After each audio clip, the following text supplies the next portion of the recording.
의혹 혐의로 윤석열 장모 최 씨를 불구속 기소했는데요. 그러나 윤 총장의 사건 개입 및 직권 남용죄에 대해서는 각하 처분했습니다.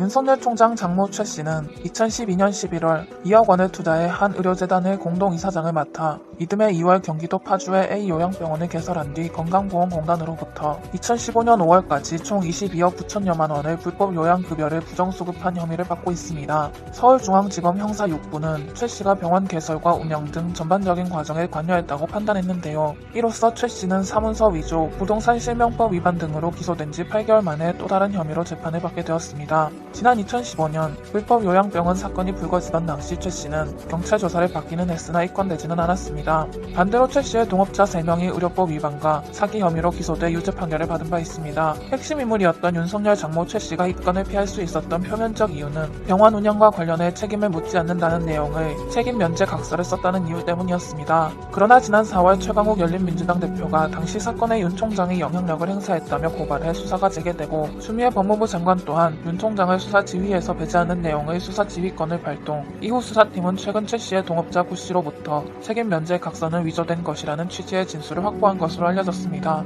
당시에 누군가의 입김 혹은 영향력이 작동했을 가능성이 다분한데요. 그러나 이날 수사팀은 당시 윤 총장이 사건을 무마했다는 의혹에 대해 확인된 사실이 없다며 각하 처분했습니다. 심지어 윤 총장의 부인 김건희 씨가 어머니 최 씨의 은행 잔고 증명서 위조에 가담했다는 고발 사건에 대해서도 혐의가 없다며 기소하지 않았습니다. 일반적으로 이런 경우 국민의 시선은 장모 최 씨가 불구속 기소되었다는 사실로 향하는 것이 아니라 누가 봐도 윤석열 총장의 입김이 작용했을 법한 사건임에도 불구하고 윤석열 총장 의혹이 각하 처분되었다는 사실로 향할 것입니다. 그것도 아니면 수사팀이 윤석열을 봐주고 있는 것은 아닌가 하는 생각을 할 것입니다. 그러나 그걸 가만히 놔둘 조선일보가 아니죠. 조선일보는 25일까지 의견서 내라더니 이성윤 윤석열 장모 기습 기소라는 헤드를 통해 이성윤 중앙지검장이 비겁하게 기습적으로 기소를 했다는 내용의 기사를 내놨습니다. 화살을 이성윤 지검장에게로 돌린 것인데요. 국민을 바보로 알고 있습니다. 조선일보를 필두로 한 다수 보수 언론들은 하나같이 이성윤 지검장을 언급하며 비판성 기사를 내놓고 있습니다. 앞서 조국 전 법무부 장관은 24일 최 씨 관련 기사를 공유하며 이제부터 이 기소에 대해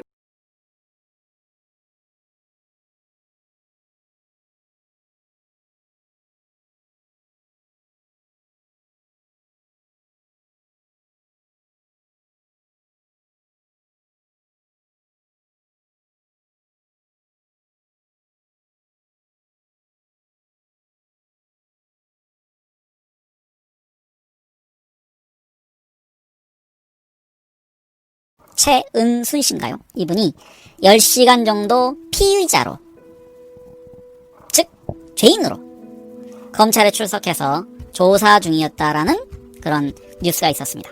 여기에 대해서 대검, 즉 윤석열은 어떠한 반응도 보이지 않은 것으로 그렇게 알려져 있습니다.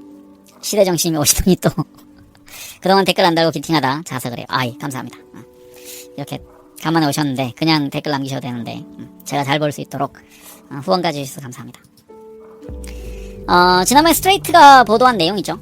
그러니까 의료법에는 병원은 영리를 추구해서 안 된다. 즉 영리병원 설립에 대해서 이명박 정권 들어와서 많은 주장을 했었고 그 대표적인 예로 제주도에 중국 자본의 영리병원을 세우자 라는 얘기가 있었지만 병원이 영리를 추구하게 되면은 그 피해는 가장 국민들이 많이 보게 됩니다. 특히 돈 없는 국민들이 많이 보게 됩니다. 그래서 우리나라의 근간을 이루고 있는 의료보험 체계를 통한 보편적 의료 서비스라는 것이 파괴됩니다.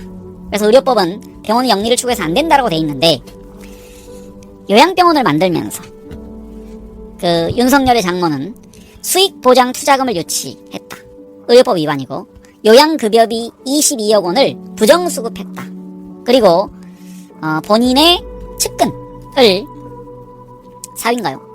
행정원장으로 앉혀놓고서 운영을 했던, 그래서 같이 투자했던 공동투자자는 기소됐고 법에 처벌을 받았는데 이 장모만 지금까지 어떤 처벌도 받지 않은 채로 이 뒤에는 누가 있었을까? 뭐 세상 사람들이 다 아는 거죠. 그래서 그 병원 운영자 부부와 공동이사장 구씨 등 3명은 기소돼서 징역형을 받았는데 공동이사장이었던 최 씨만 법적 효력마저 의심스러운 책임 면제 각서를 앞세워서, 그러니까 각서로 내 책임 묻지 않는다, 이걸 내세워서 처벌을 지금까지 피해왔다는 얘기입니다. 그리고 이 사람이 큰 전주라고 여겨지는 게 자신의 건물을 담보로 병원에 약 20억 원 대출까지 했으면 실질적인 주인이죠. 근데 주인은 처벌받지 않고 다른 동조자들이 징역형을 받는 그런 일이 있었습니다. 남성 변호사 한 분이 이런 얘기를 합니다. 등기부 등본만 떼면 충분히 나올 수 있는 것인데 그걸 하지 않았다는 점에서 지금까지 기존의 수사는 미흡하지 않았나. 그래서 이 부분에 대해서 지금 중앙지검은 거의 뭐 사활을 걸고 해야죠. 그러니까 물론 이거는 지금 공수처가 생긴다면 공수처의 몫입니다. 하지만 지금 체제에서는 공수처가 지금 출범하기 전이기 때문에 지금 체제에서는 중앙지검이 사활을 걸고 깔끔하게 수사를 해야 될 상황입니다. 김진애 의원이 지난 22일 날 이런 국정감사에서 질문을 했습니다. 장모님과 관련된 사건들이 있거나 의혹이 제기됐을 때 그런 부분들을 본인이 인지하고 계십니까? 이렇게 물었더니 윤석열 총장이 전혀 모르고 제가 결혼할 때 장모한테 그런 이야기를 했습니다. 사위가 검사고 그러면서 뒤에 말이 없습니다.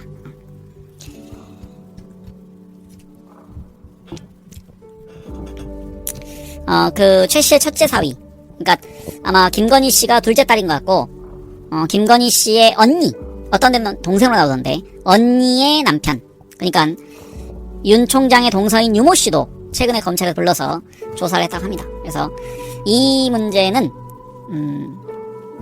사흘 건 그런 피말리는 전쟁, 보이지 않는 전투가 될 것 같고, 지금 추미애 장관으로 대표되는 검찰을 개혁하려는 민주진보 진영과 윤석열의 극한 대립이 있는데, 독직 폭행에 관련된 이게 한동훈과 정진웅 당시의 부장검사, 지금은 광주지검의 차장검사로 있는 이분에 관련돼서 대검이 이런 얘기를 했습니다.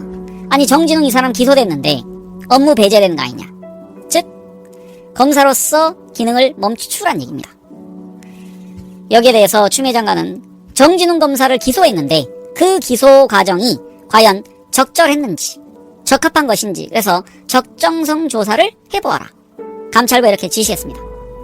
그래서 이건 뭐 그냥 언론사 얘기고요. 언론사 내부에서 한동훈과 형평성 안 맞다, 한동훈은 그냥 한직으로 몰더니 왜 정진웅만 보호하느냐, 이런 얘기를 하지만 어쨌든 추미애 장관은 강단이 있습니다. 여기에 대해서 그냥 주저는 물러서는 게 아니고, 야 기소 제대로 했어?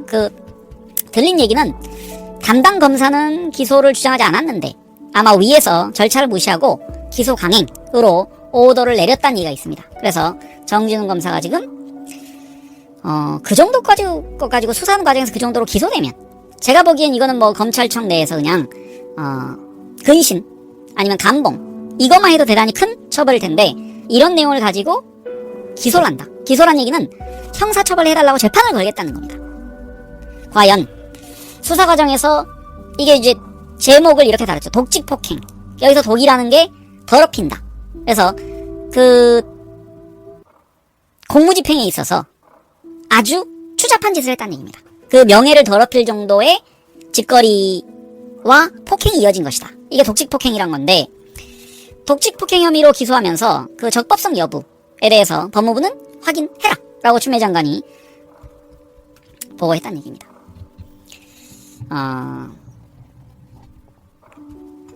검사징계법에서 장관은 징계받을 수 있는 징계 혐의자에 대해 직무정지 명령할 수 있다.